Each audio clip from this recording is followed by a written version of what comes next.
So, hi guys, welcome back to Overtime Heroics MMA. I'm Martin Hamilton. I'm joined today by Anas Nfaou. How you doing, Anas? I'm all right, man. I'm all right. Thank you. So, Anas, you're just fresh off a decision victory at Rise and Conquer against Sean Randall. Can you just sum up how that felt when you got the win? Felt very well. I guess I thought the fight would have stopped in the first round when I went in, but he comes back and actually comes strong, which was really surprising. It still took lots of shots, but yeah, I felt really good to get the win.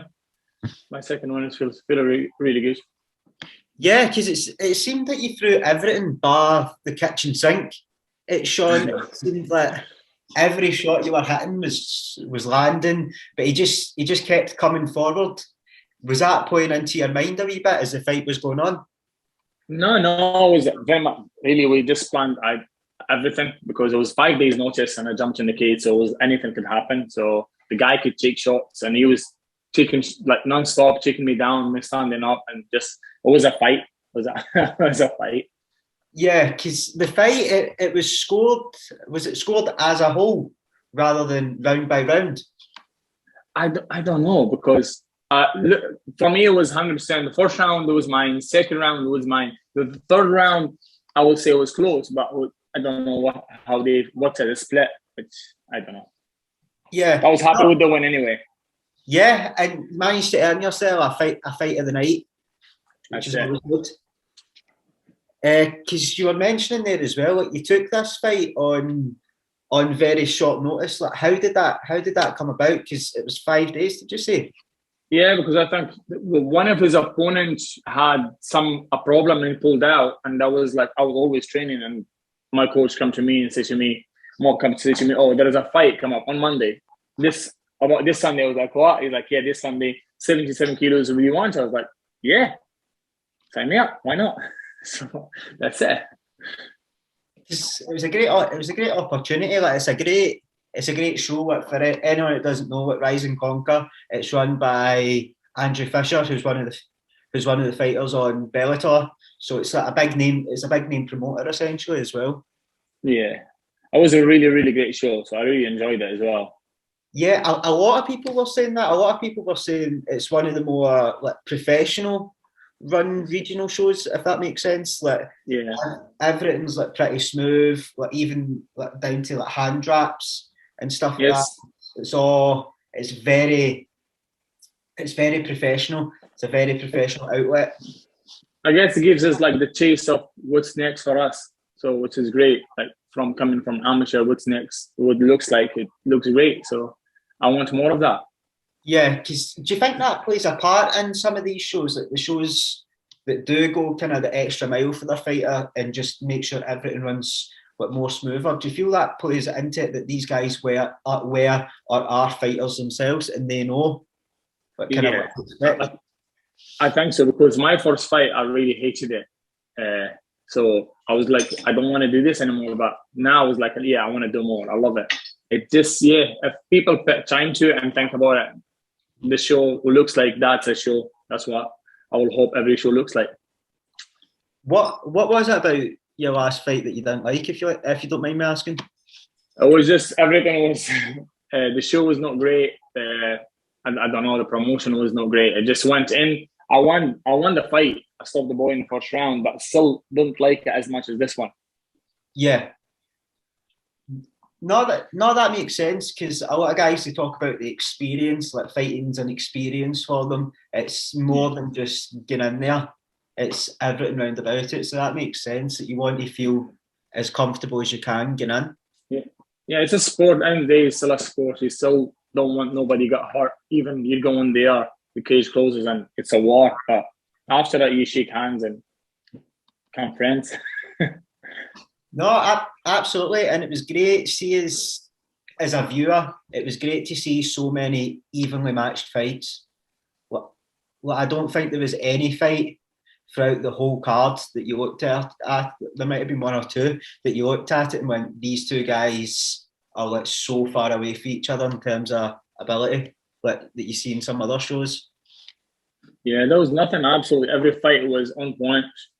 Every fight was good. Like none of them was bad. There is, yeah, some good finishes. Some people were lucky, but yeah.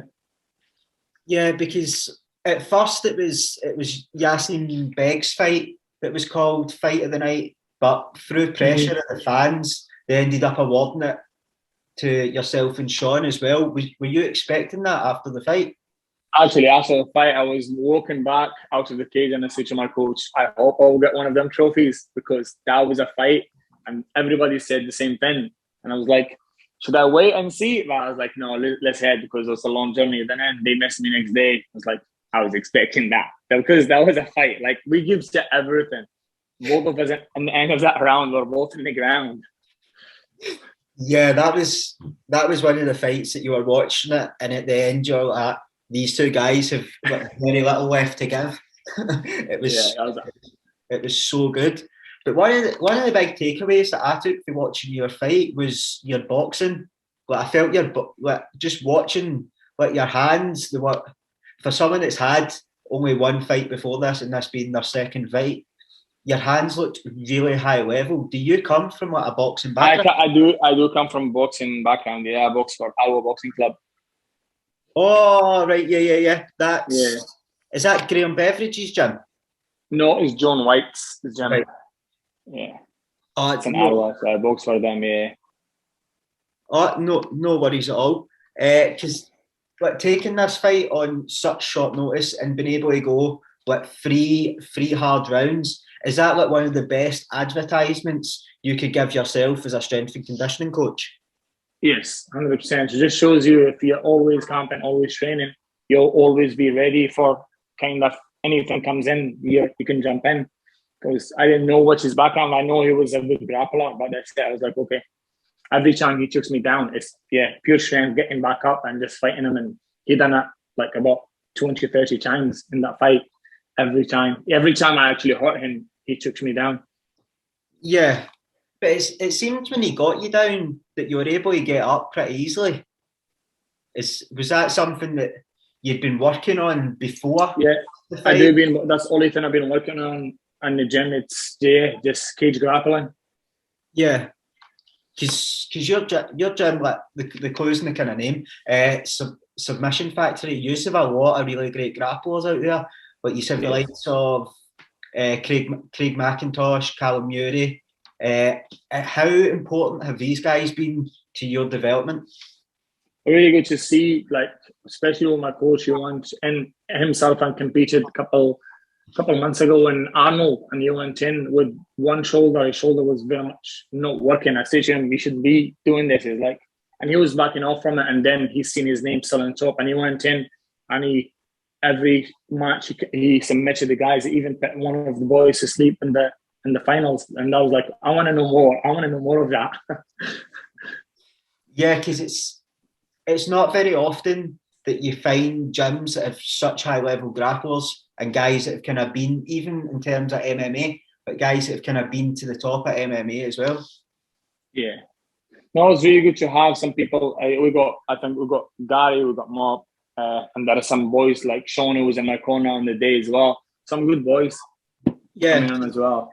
Because you have a big Rab Truesdale coming out of that as well. Yeah. For anyone that doesn't know, Rab's just fought in Bellator. Yes. Yeah, fought Baby Fedor.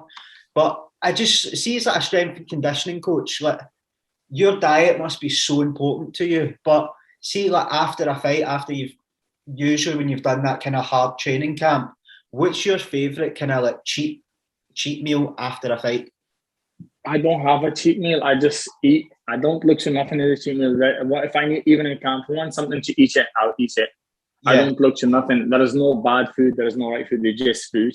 It's just the way we look at it. It's, you got calories, and if you're training really hard, if you want to be a good athlete, your food is your food. You're going to end up eating the kind of similar food day in, day out, more or less.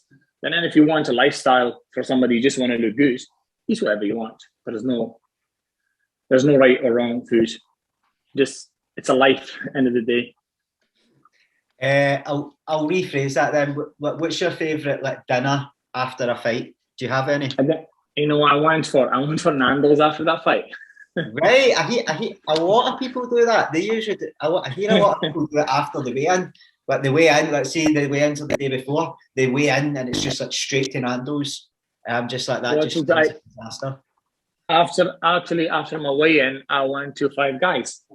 Oh yes, what did you get? I just got the big burger with everything in it, all everything. Just Yes. because I had to drop 4 kilos in 4 days, so I was like, I need something back.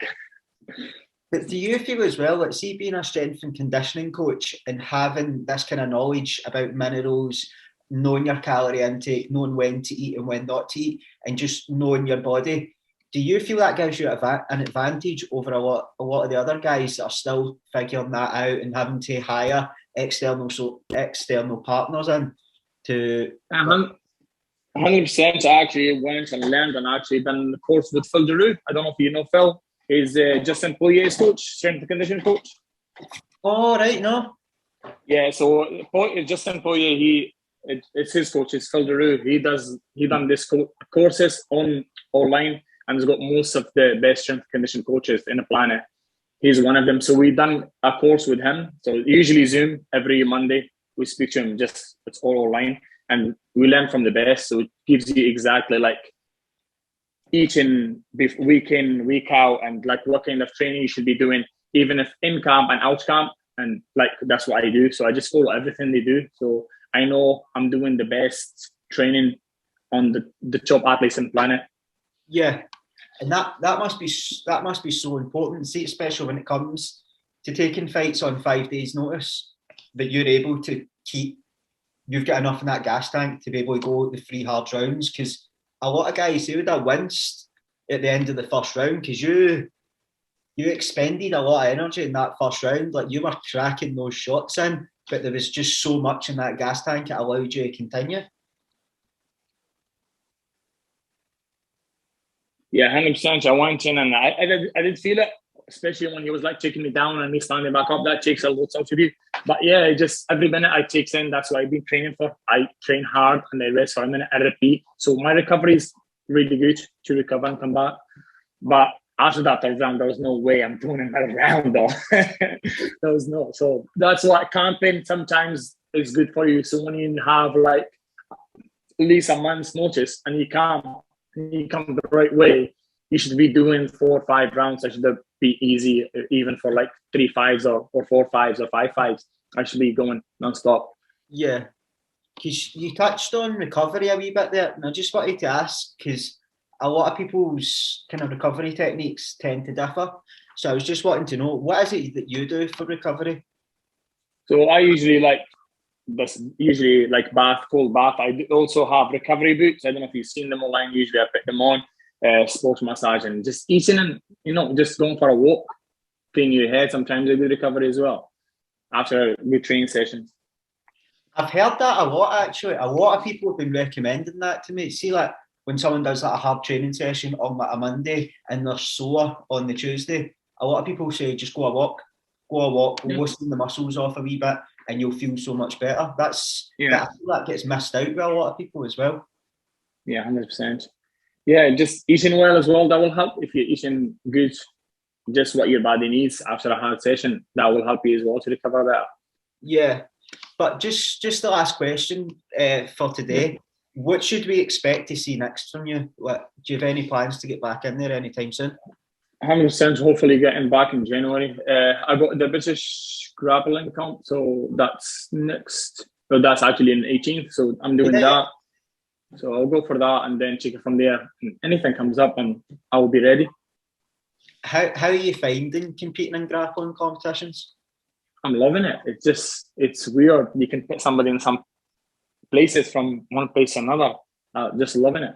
It's been 2 years now. 2 years in February I've been doing since I started grappling. Yeah, I love it. Yeah, the competitions look absolutely amazing, and they're always so well attended as well. And it just seems like they're getting more and more popular every time. Yeah, 100%. Looks really busy. I think in my weight there is about 30 people, so it's going to be really good. Yeah, but thanks very much for your time, Anas. Do you have anyone that you want to shout out before we wrap up the interview? Yeah, man, I was just going to say thank you to Submission Factory and our boxing club. Also, my tattoo guy is my sponsor is Calvis. He's in Crieff, he's a tattoo artist. And yeah, cheers. Dedicated Conditioners, that's my own gym as well. But yeah, cheers, thank you. No worries. And thanks very much for listening at home, guys. We'll see you again next time. Cheers. Peace out.